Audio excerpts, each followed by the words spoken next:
Izin sampaikan sedikit hal yang masih penasaran, kejam dan kejinya penggiringan opini untuk tujuan politik, produksi fitnah yang berujung luluh lantahnya sebuah negara. Contoh, Irak, fitnah adanya senjata kimia yang tidak pernah terbukti. Terbunuhnya tokoh-tokoh muslim antara lain Saddam Hussein dan Muammar Gaddafi yang jadi bulan-bulanan dari sasaran hujatan bahkan oleh muslim sendiri. Vaksin konspirasi atau bukan? Penemu vaksin masih sulit yakin vaksin bukan konspirasi global, Ustadz, karena komersialisasi yang tampak kasat mata, tanggal expired, dan diabaikan pemaksaan kepada rakyat. Ingin menimbulkan sifat bertahan yang semakin kuat. Mungkin pertanyaan dari yang pertama ini, pertanyaannya kira-kira COVID atau vaksin ini bagian dari powerfulnya media atau penggiringan opini atau bukan, Tat? Ya, Khair. Kalau masalah vaksin sebenarnya bisa nanti dijabarkan lebih lanjut lagi di bagian teori konspirasi, hoax, dan propaganda. Di situ nanti saya akan share lebih dalam. Tapi sekedar menjawab rasa penasaran saja bahwa vaksin itu coba dilihat penemu pertamanya siapa. Kalau tidak salah catatan saya yang pernah saya baca, vaksin itu justru penemunya adalah ulama Islam di abad sekitar ke-8 atau ke-9 ketika ada wabah cacar di sana. Artinya sebenarnya kita jangan menghilangkan sejarah juga supaya kita tahu bahwa oh ternyata ini penemunya adalah agama Islam. Artinya ini kalau penemunya agama Islam didorong dong oleh syariat gitu. Ini adalah salah satu alternatif pengobatan loh yang ditemukan oleh ulama Muslim ketika dia sudah berjuang keras untuk menemukan bagaimana caranya menyembuhkan manusia yang sakit sehingga kualitas manusianya jadi semakin lebih baik. Nah, kemudian jangan mengkomparasikan antara vaksin ini konspirasinya bukan ya, kok banyak yang jual beli dan memanfaatkan. Bahwa ada fenomena yang memanfaatkan itu bukan hanya dalam produk vaksin saja, minyak goreng juga ada kan. Kan kita tahu minyak goreng itu kemarin ada yang sempat ngumpetin, bahkan sampai ditangkap KPK tuh beberapa dirjennya di Kementerian Perdagangan karena dia memanfaatkan tahu isu ini kemudian dia dimanfaatkan dibatasi. Kemudian juga daging sapi, ekstra kuota impor daging sapi kita kan kebanyakan impor. Itu juga dimainkan oleh para pejabat politik tertentu. Nah, ketika itu dimainkan apa berarti itu adalah konspirasi semuanya gitu bahwa jangan-jangan sapi ini adalah produk konspirasi untuk melemahkan umat Islam atau kelapa sawit dan minyak goreng adalah konspirasi dalam melemahkan umat Islam sehingga umat Islam tidak bisa makan gorengan di pagi hari. Kan tidak bisa begitu kita mengambil kesimpulannya. Artinya kita pelajari pelan-pelan satu persatu, jangan termakan oleh narasi yang dibangun di media. Ketika ada isu tadi bahwa narasi bahwa vaksin adalah konspirasi karena dimanfaatkan dan label expirednya, belum lagi bahannya terbuat dari halal apa atau tidak. Ayo satu-satu kita baca dengan baik gitu. Vaksin ini asalnya dari mana? Kenapa vaksin ini ditemukan? Yang mengembangkan siapa? Kemudian bagaimana vaksin dalam ajaran Islam, dalam syariat? Kemudian ada yang bahannya babi dan bahannya tidak. Yang bahannya babi itu seperti apa? Bahan babinya digunakan dalam untuk bagian mananya? Kemudian apakah ada produk penggantinya atau tidak? Kemudian bagaimana hukumnya memakai misalnya produk-produk yang dalam tadi ada kandungan haramnya yang dimana itu tuh tidak bisa dilepaskan. Bagaimana pandangan menurut ulama melihat hal ini? Kemudian bagaimana ketika melihat vaksin ini tadi diperjualbelikan atau dimanfaatkan oleh kepentingan tertentu atau bahkan oleh negara atau bahkan mungkin oleh PBB. Kita bedah satu-satu itu gitu. Jadi jangan langsung ada dua dua apa istilahnya dua kata-kata atau dua pemikiran kemudian langsung dikawinkan kemudian kita mengambil kesimpulannya tadi akan sangat lemah gitu. Tapi nanti secara lebih dalamnya saya akan jawab ketika di materi selanjutnya tuh ke 6 atau ke 7 ya soal hoax, propaganda dan teori konspirasi. Nanti kita coba lebih dalam di situ dan kita lihat konspirasi-konspirasi apa aja sih yang beredar dan bagaimana cara kita membedakannya. Ya, mungkin saja di antara pernyataan-pernyataan dalam teori konspirasi itu ada yang fakta, tapi itu dicampur baurkan dengan yang hoax sehingga cara berpikir kita jadi salah, jadi berubah. Wallahu a'lam bishawab. Ya, terima kasih Ustadz. Ada juga pertanyaan yang lain Ustadz. Pernah viral dokumen analisis NIC yang memetakan gambaran dunia 2020 ke dalam beberapa skenario. Salah satunya akan adanya kebangkitan Islam. Apa keuntungan mereka mempublish itu? Apakah itu motif perang opini di balik isu tersebut? Ya, betul. Apa motifnya? Jadi orang Barat nih kajian militer, kajian sosiologi, kajian sejarahnya memang sangat advance. Artinya mereka sering bikin analisis-analisis apa tren yang akan terjadi dalam 10-20 tahun ke depan. Ini sih kayak mirip program kerja kalau teman-teman lihat ya. Setiap pemerintah atau setiap lembaga itu punya proyek program kerja 5 tahunan, 10 tahunan gitu ya. Kalau di Saudi ini yang lagi terkenal visi Saudi 2030 gitu. Lembaga-lembaga intelijen baik itu intelijen bisnis maupun intelijen pemerintah itu sering bikin namanya mega trends.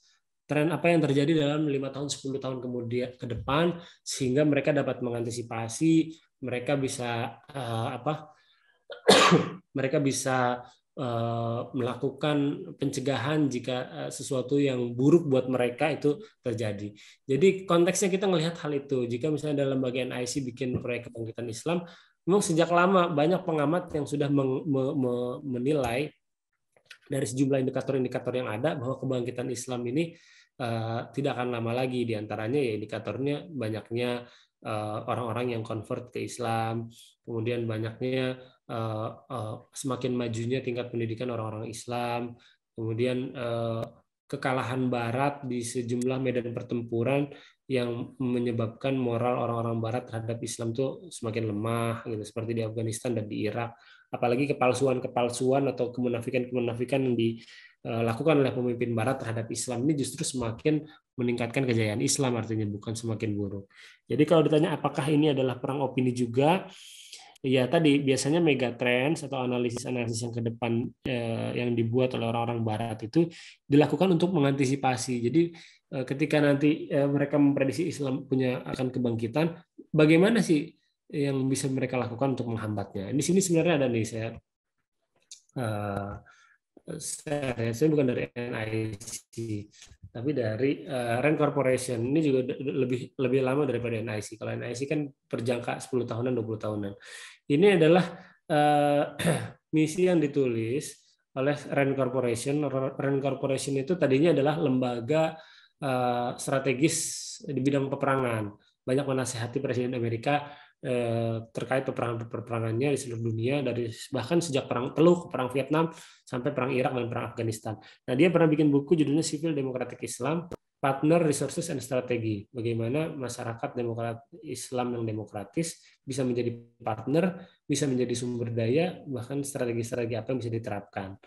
Nah, jadi menurut Rand, umat Islam itu dibagi menjadi 4 kelompok. Yang paling pertama adalah kelompok fundamentalis. Dia ini menolak nilai-nilai Barat, menginginkan penerapan syariat Islam. Mereka menganggap Islam itu sebagai jalan hidup, bukan sebagai tradisi, bukan ritual. Nah, ini menurut Rand dikelompokkan sebagai orang fundamentalis. Yang kedua, orang tradisionalis. Dia ini agak sedikit lebih ringan daripada fundamentalis. Dia curiga terhadap modernitas dan perubahan, tidak sepenuhnya mau menerima nilai-nilai Barat, berpegang teguh pada prinsip-prinsip ajaran Islam tanpa peduli penerapan syariat Islam secara formal. Nah, kalau orang tradisional ini nggak penting pemimpinnya ini menjalankan Islam atau enggak, yang penting dia masih bisa ibadah. Nah, kelompok yang ketiga itu adalah kelompok sekularis. Dia ingin agar umat Islam menjadi agama hanya sebagai urusan pribadi. Ini yang orang yang sering ngomong Islam itu urusan privat, nggak usah dibawa-bawa ke ruang publik gitu, dan terpisah sama sekali dari urusan politik. Dan ini pegiatnya banyak sekali di media sosial. Nah, teman-teman sering baca misalnya ada konten kreator yang bajunya tuliskan humanity above religion. Nah, itu banyak sekali itu agenda terselubung seperti itu. Humanity above religion. Katanya kemanusiaan itu di atas dari agama gitu. Itu adalah salah satu narasi yang digunakan oleh kelompok sekularis, bahwa menurut mereka semua agama itu sama, maka kita dipersatukan oleh kemanusiaan. Nah, padahal dalam konteks Islam Meskipun agamanya kita berbeda, tapi kita masih tetap bisa bekerja sama kalau dalam bidangnya kemanusiaan. Tapi kalau sudah ada dalam urusan syariat, ada batasan-batasan tertentu yang tidak boleh dilanggar satu sama lain. Anda yang Kristen silakan jalankan agama Kristen, kami hargai. Saya yang Islam tolong hargai juga kalau kami sedang menjalankan keyakinan kami dalam urusan agama. Tapi kalau dalam urusan kemanusiaan semua sama, setuju itu. Tapi tidak berarti bahwa kemanusiaan itu berada di atas agama. Tetap saja kemanusiaan akan tinggal di dunia, sementara urusan agama akan dibawa sampai ke akhirat. Dan kita sebagai umat Islam percaya akan adanya hari akhir dan kita akan dibangkitkan kelak, maka kita harus menolak dengan tegas propaganda humanity above religion ini. Kemudian yang keempat, modernis, ingin mengubah ajaran Islam dengan dalih agar sesuai dengan tuntutan zaman. Nah ini modernis ini ya kelompok yang pro Amerika lah tadi ya, pro Barat, sehingga sesudah menjadi sekularis mereka harus didorong menjadi moderalis. Kelompok yang paling mewakili pekerjaan Barat untuk meninggalkan, memodifikasi atau menolak sebagian doktrin Islam. Kelompok modernis ini yang mereka sebut modernnya adalah kelompok orang-orang yang tadi mau disuruh Barat untuk menulis atau bikin penelitian untuk mendiskreditkan Islam, untuk menghina Islam. Nah, ini adalah orang-orang yang mereka sebut sebagai modernis. Jadi upayanya mereka mendorong orang-orang yang fundamentalis menjadi tradisionalis, orang-orang tradisionalis didorong menjadi sekularis, dan orang-orang sekularis didorong menjadi modernis. Bagaimana strateginya? Misalnya ini yang ditulis oleh Rand, orang-orang fundamentalis itu harus diserang. Jadi orang-orang fundamentalis itu diserang, diberi stigma negatif dengan label ekstremis, teroris, pengacau, radikal, dan lain sebagainya. Mereka harus dikonter pandangan-pandangan agama mereka, diungkapkan kelemahan-kelemahan mereka, dan fokuskan pesan pada pemuda, wanita, dan kalangan tradisionalis. Sementara di kelompok tradisionalis, yang bisa dilakukan adalah picu perpecahan antara tradisionalis dan fundamentalis. Nah, ini makanya kita sering melihat kenapa kelompok tradisional sering sekali diadu dengan kelompok fundamentalis, baik itu dalam isu Salafi Wahabi, dalam isu Asy'ari, dalam isu antar dua ormas yang besar di Indonesia.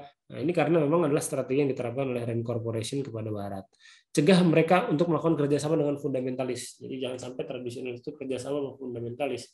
Tingkatkan popularitas dan penerimaan atas sufisme. Jadi nilai-nilai sufisme itu diagungkan dan digaungkan kepada kelompok tradisionalis. Karena kenapa? Karena dalam konsep sufisme itu yang penting ibadah, hablum minallah, tapi tidak ada hablum minannasnya. Jadi yang penting menurut mereka ibadah secara ritual, Islam itu adalah agama ritual, selesai.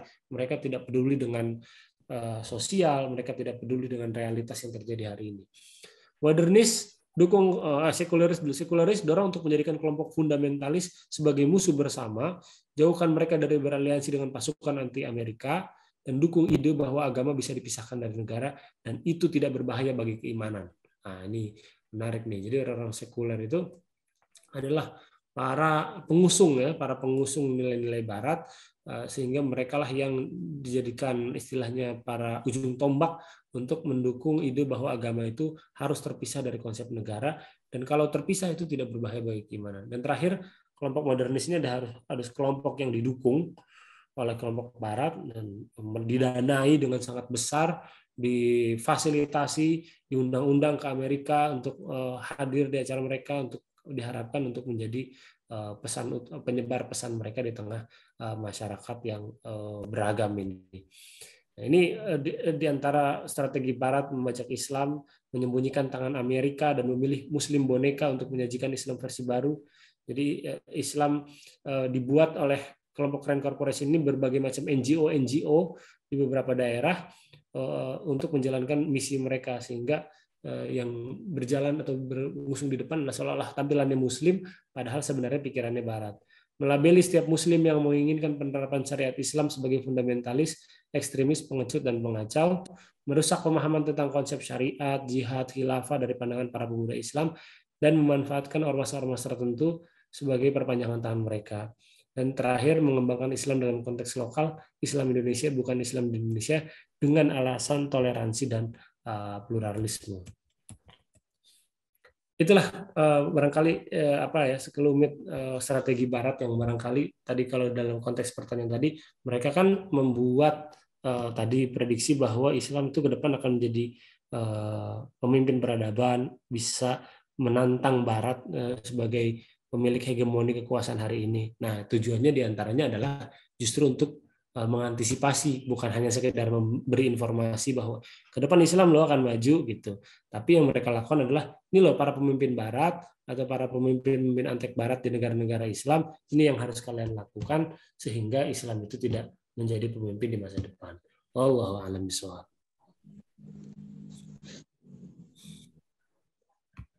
Ya, terima kasih Ustadz atas pemaparannya. Mungkin karena singkatnya waktu, kita akhiri dulu pertemuan kita pada pertemuan ketiga ya sekarang ya Ustadz ya. Betul, ketiga. Pertemuan lagi ke depannya. Jadi buat teman-teman semua tetap stay tune, join di agenda Ilmuwan Karib. Dan terakhir sebelum saya tutup, inti dari pertemuan kita pada pagi hari ini adalah media sosial merupakan suatu wadah untuk memberikan suatu doktrin atau paradigma yang dimana sudah dipakai sejak jauh-jauh hari ya, bukan hanya di era sekarang, bahkan di era lalu seperti Napoleon ketika menaklukkan Mesir pun dia melakukan pemikiran-pemikiran dahsyat yang dimana ketika kita menguasai media, hal yang benar bisa menjadi salah, yang salah bisa menjadi benar. Dan kita selaku pemuda yang merupakan salah satu negara pengguna media sosial terbesar di dunia, sudah selayaknya kita bisa menggunakan media sosial dengan hal-hal yang bijak, dengan hal-hal yang baik, sehingga kita bisa mengangkat marwah Islam itu sendiri, yang dimana kita selaku orang yang paham perihal agama, atau mungkin orang yang mempunyai ilmu pengetahuan, ada baiknya kita sampaikan yang baik itu baik, yang salah itu salah, sehingga kita bisa mengcounter hal-hal yang tidak seharusnya terjadi di lingkungan sekitar kita.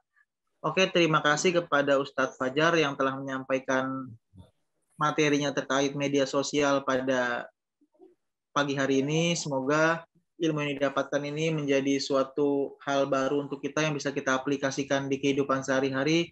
Dan semoga kita bisa bertemu lagi di agenda Ilmuwan Karib di part 4 selanjutnya. Saya selaku moderator, kurang lebihnya mohon.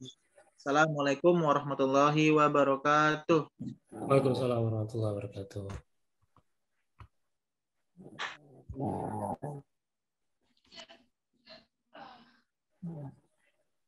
Assalamualaikum. Ya, mohon pamit Mas Milzam dan teman-teman sekalian. Ya, baik Ustaz. Pada teman-teman semua boleh meninggalkan forum.